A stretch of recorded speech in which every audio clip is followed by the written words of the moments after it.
Yes, good afternoon. Welcome to another bit of your daily dose of SirToshi's news.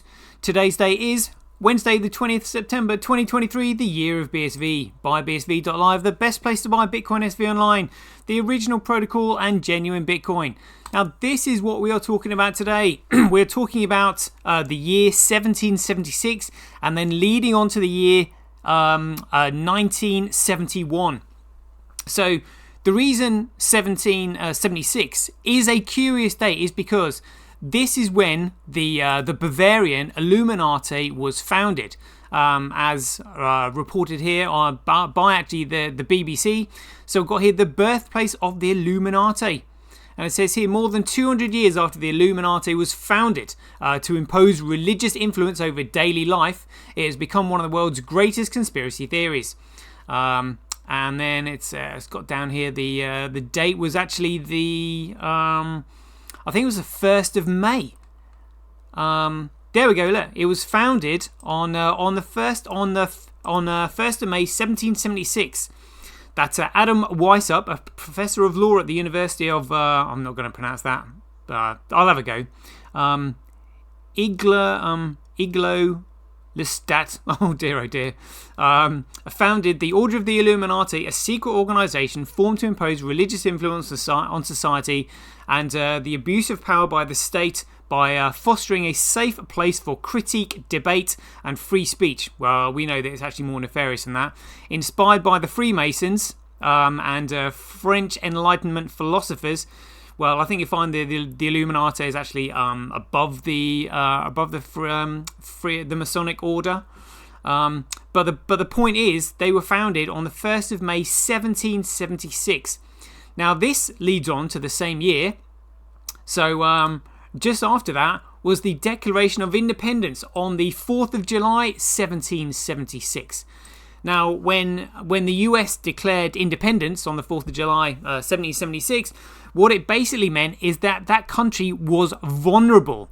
It was vulnerable to an organisation that could literally sort of slide in like a snake in the door and overtake it in a nefarious sly way. I'm trying to think of the word.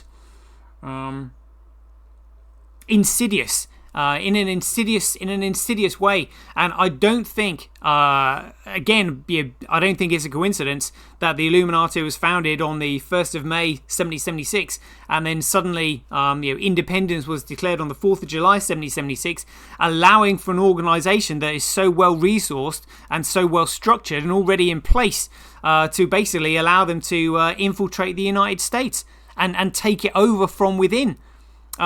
That's what I think has happened. And then that leads on to the World Economic Forum. So the World Economic Forum was founded on the 24th of January 1971. Well, yeah, guess what else happened in 1971?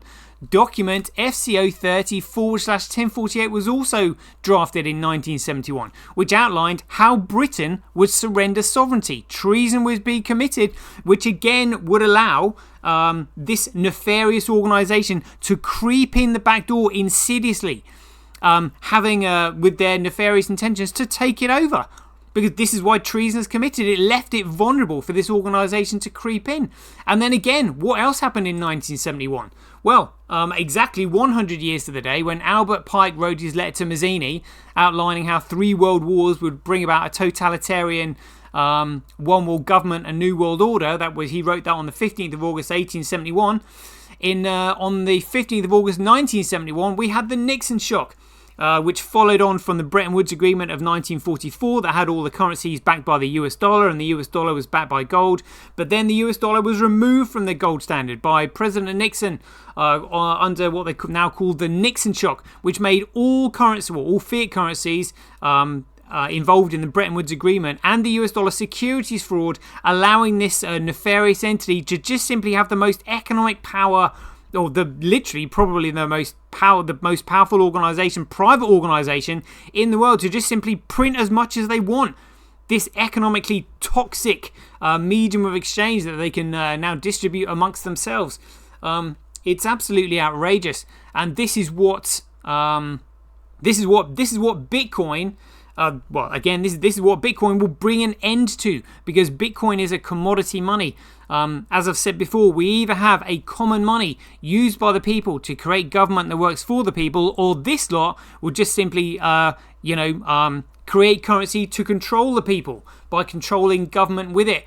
And this is why this case is so important. The largest court case in financial history coming up, which is the cabal, which we've just gone over, the Illuminati, the Freemasons and all this kind of stuff, masquerading as a Copa, the Crypto Open Patent Alliance, trying to take Satoshi Nakamoto's legacy off him, which is all of his blockchain IP, which he owns, in a court case which sees Copa versus Craig Wright, or Copa versus Bitcoin, on the 15th of January 2024.